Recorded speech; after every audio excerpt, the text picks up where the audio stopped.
Ayan mga kamasta, gusto kong i-share sa inyo kung ano nga ba yung mga dapat natin i-consider pagdating sa mga kusina natin. So, kung napapansin nyo yung kitchen natin, meron siyang nook bar o kaya bar counter. So yung lapad nito 60 cm, haba nito nasa 180 cm. Yung isa pa dito, pinakamaganda dito, meron siyang tinatago. At pwede kang magtago. Then pasok tayo dito sa may kitchen natin. Dito sa may baba, ayan, so gumamit din tayo dito ng Gluta-White.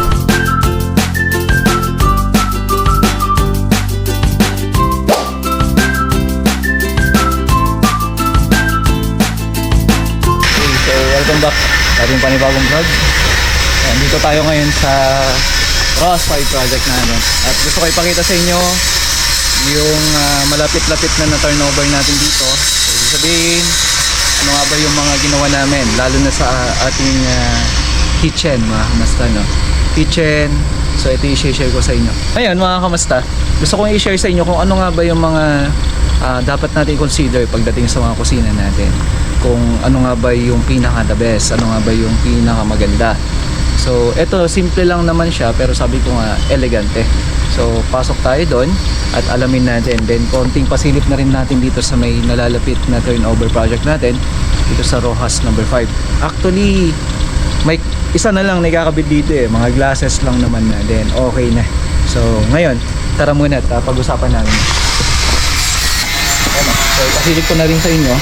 Ito yung step na na nagiging controversial kasi sabi nila hindi daw nasunod yung Oro Plata Mata. Kasi yung client naman natin actually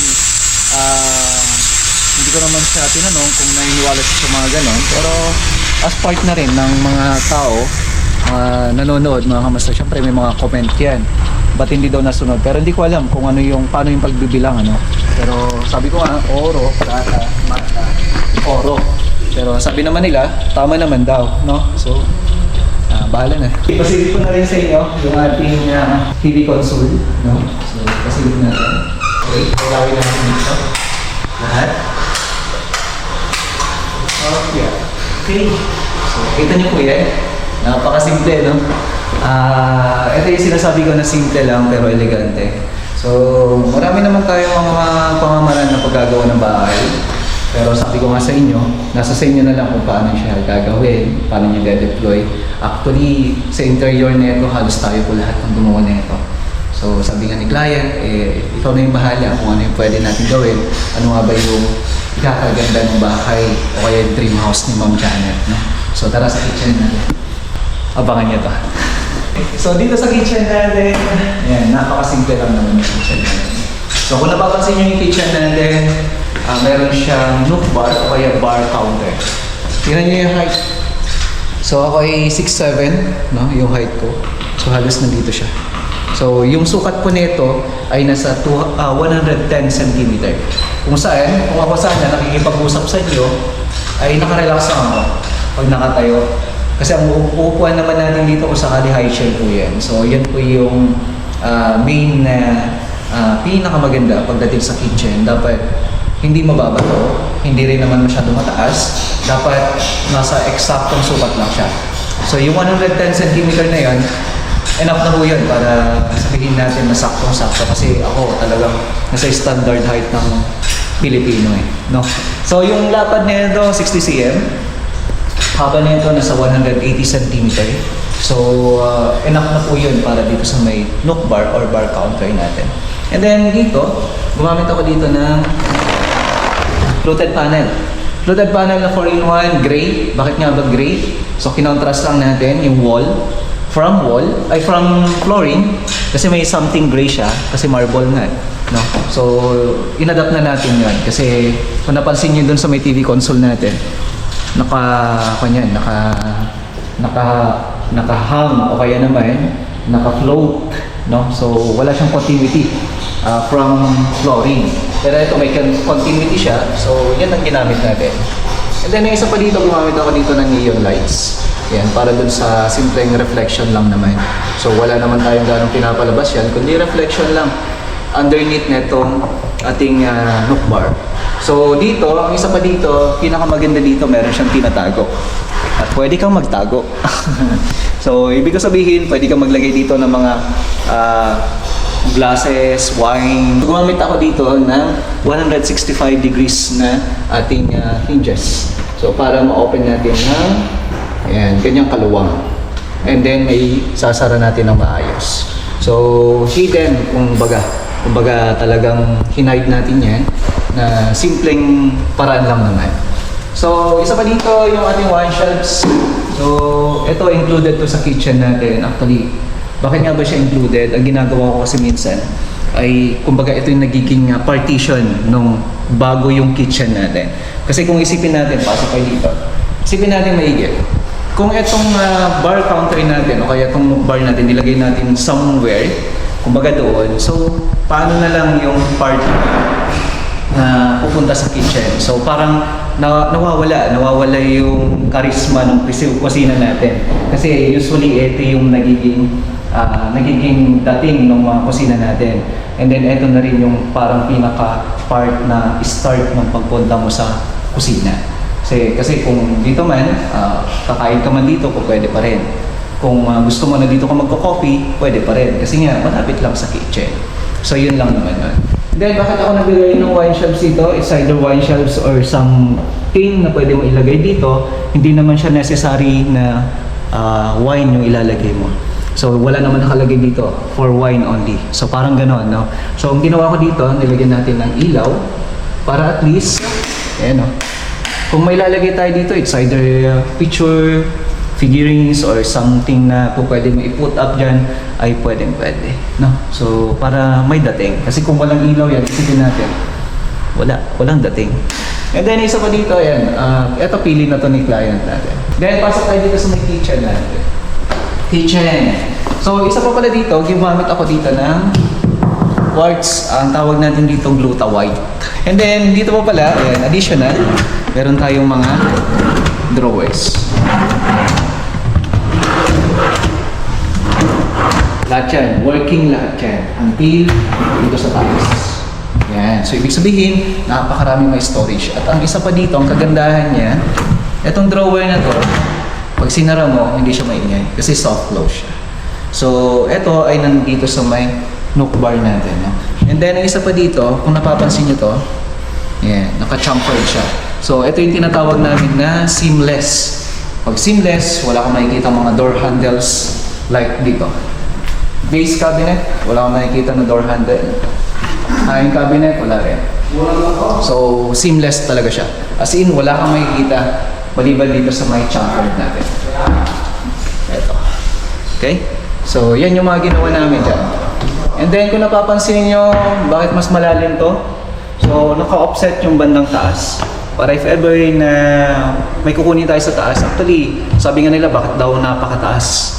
So, ito nagiging optional na lang kasi natin kasi ito yung mga tinatawag natin na kung sakali man na may ilalagay ka sa kusina mo o kaya may i-store ka sa kusina natin, ay possible pa rin na pwede mong gamitin kaysa naman saraduhan mo o kaya naman sabihin mo na open yung part na yan, edi ano na lang itsura ng kusina mo.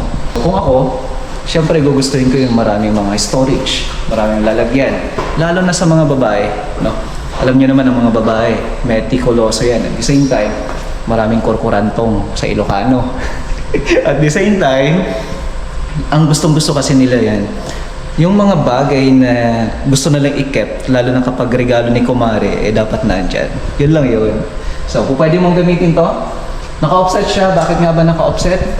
Ayan, ang kagandahan nito, mayroon tayo paglalagyan ng neon lights. So, neon lights ang tawag natin dyan sa ilaw na yan. Kung saan nagiging reflection at liwanag na rin nung cabinet natin dito sa may pinakababa. Kasi kung isipin natin maigi, kapag kayan ay nakalagay yung ilaw na yan, ay enough na liwanag naman na yung naibibigay niya sa baba. No? So, yun, narinig mo na yun. Siyempre, pagka nakaganyan talaga, babagsak. Pero pagka in-open mo, totally, tapos ibahayaan mo siya magsasara, soft close pa rin. So, lahat ng mga gamit namin dito, soft close. So, balik tayo dito. Dito sa may baba, ayan, so gumamit din tayo dito ng Gluta White. And then, dito naman, ay gumamit tayo dito ng marble design na backsplash. No?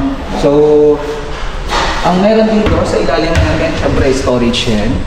Maraming storage yan. And then, meron tayong lagayan ng basura. Ayan, so may basura tayo dyan. Then, sa ilalim nito, ayan, ay lagayan na rin ng mga accessories. Then meron tayo ditong cutlery tray. Lagayan ng mga plato. Sorry. Lagayan ng mga kutsara, knives, yung mga yan. So meron din tayo ditong pull-out tray. Okay? Ayan, no? So may pull-out tray tayo dyan. And then, syempre, storage yan sa ilalim. Okay? Use. So, using 165 na kanyan. And then, meron tayo ditong lagayan ng condiments. Then, sa ilalim naman nito, ayan, pwedeng lagyan ng tangke. Ayan, ang part na yan. And then, storage. Tapos, may mga drawers tayo dito. Diba? So, gamit na gamit ang kusina natin dahil dito sa ginawa natin. So, ito yung tinatawag ko na simple lang talaga siya, pero maganda siya tingnan. So, mas na-appreciate mo kasi ang kusina kahit na maliit po yan, eh makikita mo yung kagandahan. Kagaya na ito. Itong part na to, ito, ilalagay natin dito ay fridge. So, mapipilitan si kliyente na ganito ang bibilhin niyang kalaking fridge. Hindi naman. So, syempre, nakakommit naman po yan. Kung sakali po, nabibili na si client natin, ayan po yung mga 2 doors o kaya 4 doors na klase ng fridge natin. And then, yung height natin dito, halos na sa 2 liters or 180 cm. Storage natin, ayan. So, meron pa tayo storage sa taas. So, napakaraming pwedeng paglagyan, mga kamusta. And then, dito, sa kahilingan ng kliyente natin, simpleng kisame lang. Kasi gusto niya, hindi siya mahihirapan maglinis. So, di tayo naglagay ng code dyan. So, using PVC ceiling, tapos nag-drop tayo ng gypsum board. So, yun po yung mga ginawa natin. So, yun lang yung mga simple na ginawa natin dito, mga kamasta. And hopefully, nagustuhan nyo. So, yung mga price range na ito, depende po kasi yan sa sukat at the same time. Depende po yan sa mga accessories na gusto nyo ipalagay. At the same time, may nag-comment nga eh. At the same time, sorry po. Ganun na rin mga kamusta, yung syempre yung itsura ng mga gagamitin natin dito o yung ilalagay natin dito sa may kusina. Okay? So hopefully nagustuhan nyo mga kamusta, no? And ito, abangan nyo po ito sa mga susunod na araw. Okay? So liputin muna natin, papakita natin yung ibang mga ginagawa nito.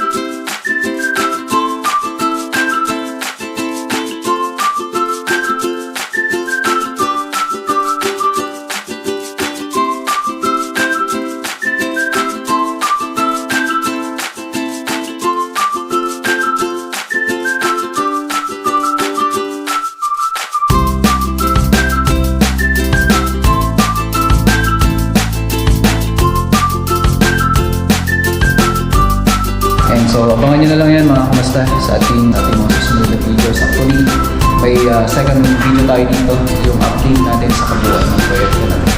Okay, so pwede kita tayo.